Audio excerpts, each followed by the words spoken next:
Hai teman-teman, hari ini aku mau share tentang bagaimana kondisi ketika berada di rumah isolasi Kota Blitar.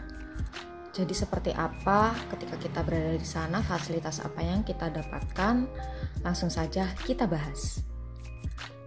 Yang pertama ada paket untuk mandi, yaitu ada pasta gigi, kemudian ada shampoo, kemudian ada deterjen. Di sini kita deterjennya dapat 2 ya. Kemudian ada Lifebuoy sama sikat gigi. Nah, sikat giginya itu plastiknya udah aku lepas. Kemudian kita juga dapat handuknya baru. Terus selanjutnya ada paket buat kita bikin minum, yaitu di situ ada teh. Terus ada gula dan sendoknya. Dan yang terakhir ada snack, yaitu kita dikasih wafer.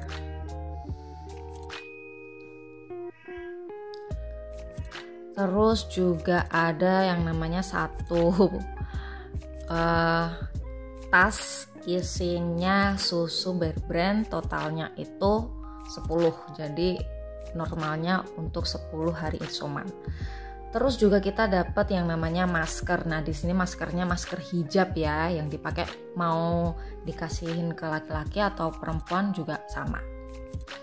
Terus ada juga kita dikasih yang namanya vitamin, namanya Arcavit C. Ini totalnya ada 10. Nah, untuk 10 hari isoman. Nah, di sini aku mau tunjukin kamar tempat istirahatnya seperti apa. Nah, di sini kita pakai bednya bed tingkat gitu. Di sini ada 4 kasur ya, ada 4 spons yang bisa kita tinggalin. Nah, di situ kita saat masuk kita akan dapat selimut yang masih bersih, kemudian ada spray, kemudian ada sarung bantal yang masih bersih. Nanti kita akan pasang sendiri. Terus juga ada kabel listrik ya, jadi kalau semisal kita bawa laptop mau ngecas dan lain sebagainya. Kemudian ada kipas angin, terus ada lemari ada 2, kemudian masih ada cermin. Kemudian di sana itu untuk air minum kita nggak pakai galon, tapi kita pakainya botol, jadi habis minum langsung dibuang gitu. Terus di situ juga ada yang namanya alat pembersih, yaitu ada kemoceng dan sapu lidi. Terus di situ ada hanger buat kita naruh baju. Di situ ada lemari juga. Lemarinya cukup luas, cukup besar, jadi muat untuk keep barang-barang kalian lah. Dan di situ juga masing-masing lemari ada kuncinya. Nah, di situ juga ada meja, ada kursi 2.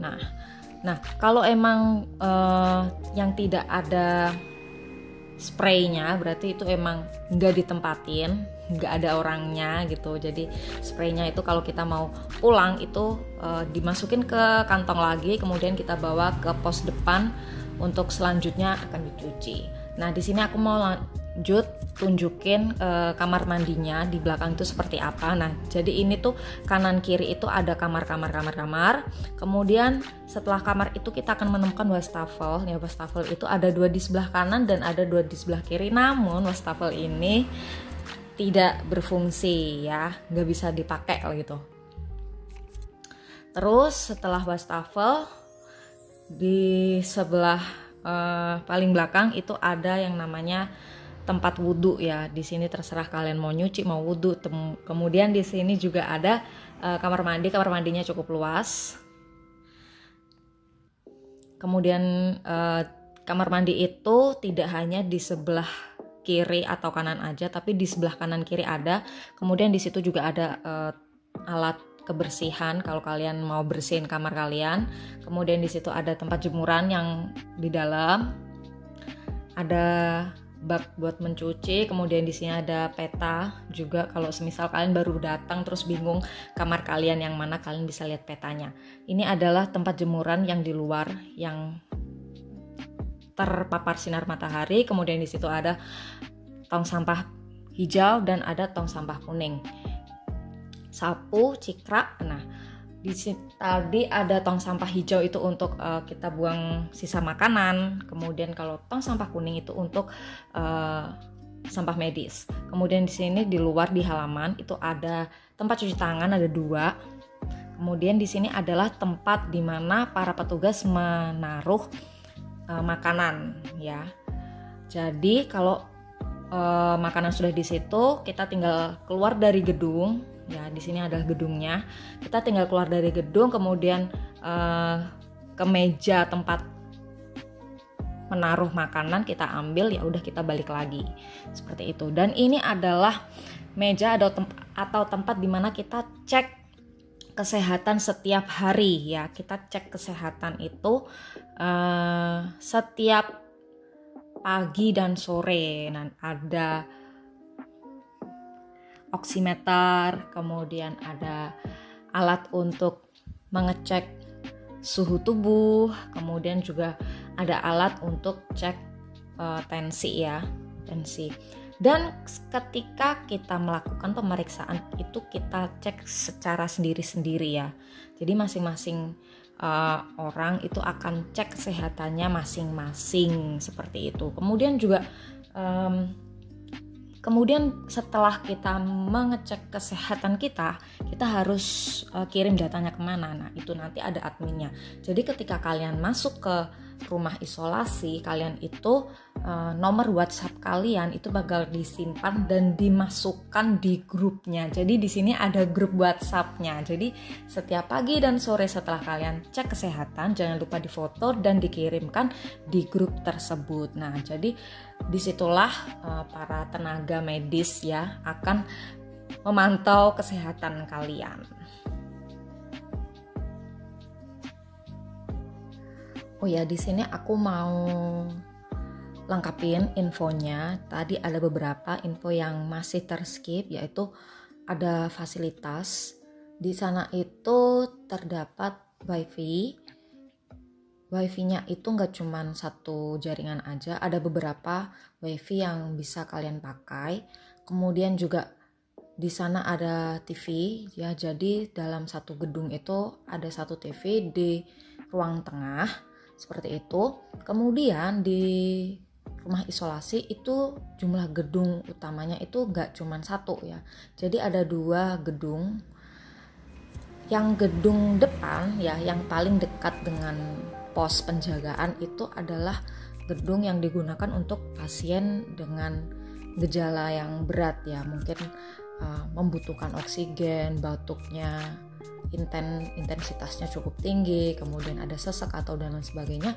Itu yang parah-parah, untuk pasien yang parah itu ditaruh di gedung depan.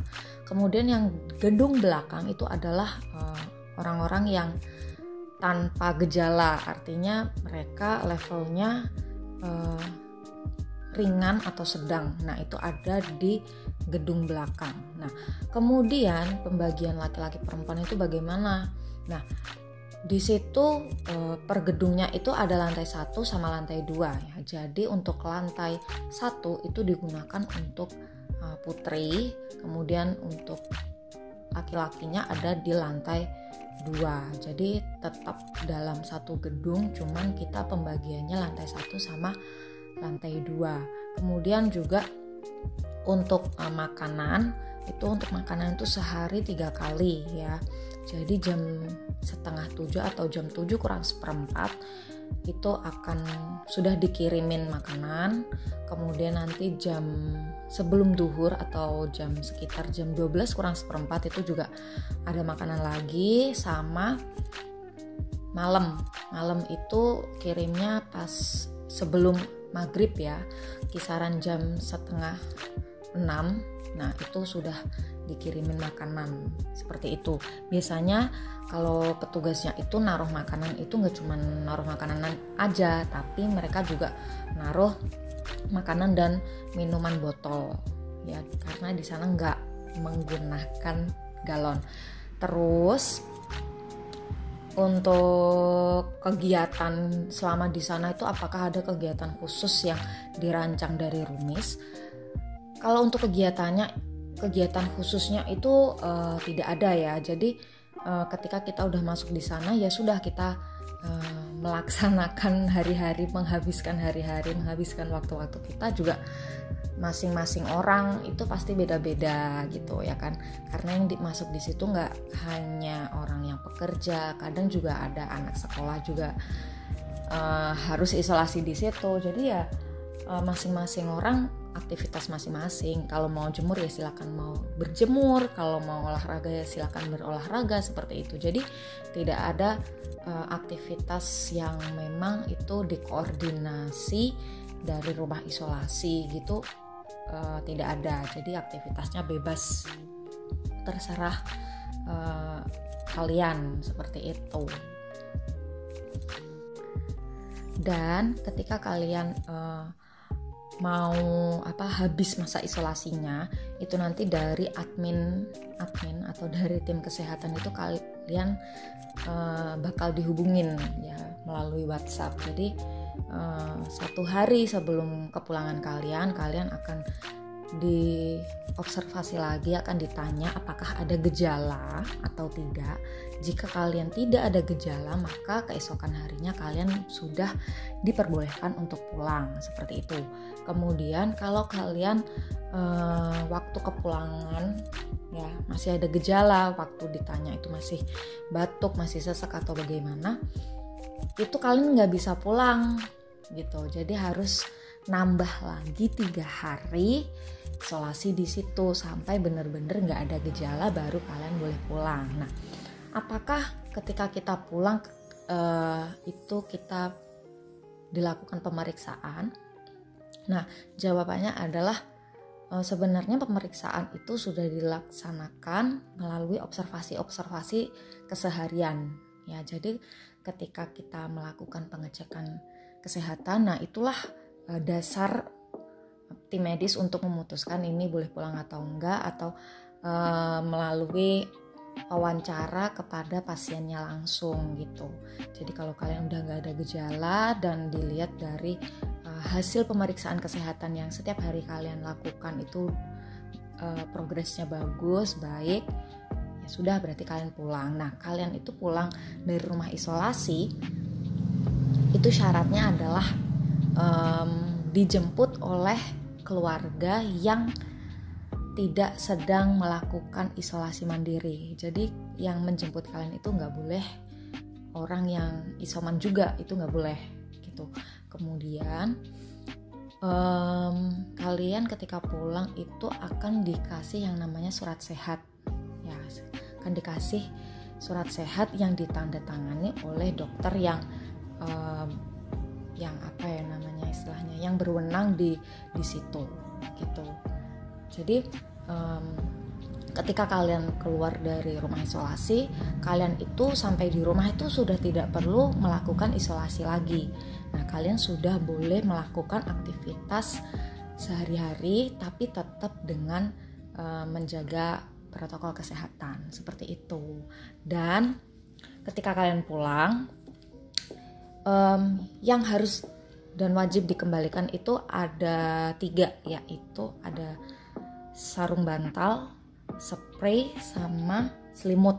Nah, untuk yang lain-lain semisal maskernya masih banyak, kemudian vitamin masih banyak, kemudian alat mandi, sabun, shampoo, kemudian deterjen masih banyak, handuk juga silakan kalian bawa pulang. Jadi yang dikembalikan ke petugas itu hanya 3, sarung bantal, spray, sama selimut aja. Yang lain silakan kalian bawa pulang, seperti itu. Kemudian lagi semisal mau keluarga ya, mungkin keluarga atau teman mau ngirimin barang buat kalian yang berada di dalam, itu juga bisa ya. Itu di jam-jam tertentu, misal kemarin itu dari jam 7 sampai jam 8, nah itu kita bisa memasukkan barang, atau keluarga kalian bisa memasukkan barang ke rumis ya, dititipin ke petugasnya, seperti itu. Nah, jadi masih bisa ngirim barang ke orang-orang yang berada di dalam rumis. Jadi seperti itulah gambaran bagaimana keadaan fasilitas dan hal-hal apa yang wajib kita lakukan ketika kita berada di dalam rumah isolasi, kemudian bagaimana sistemnya ketika kita berada di rumah isolasi.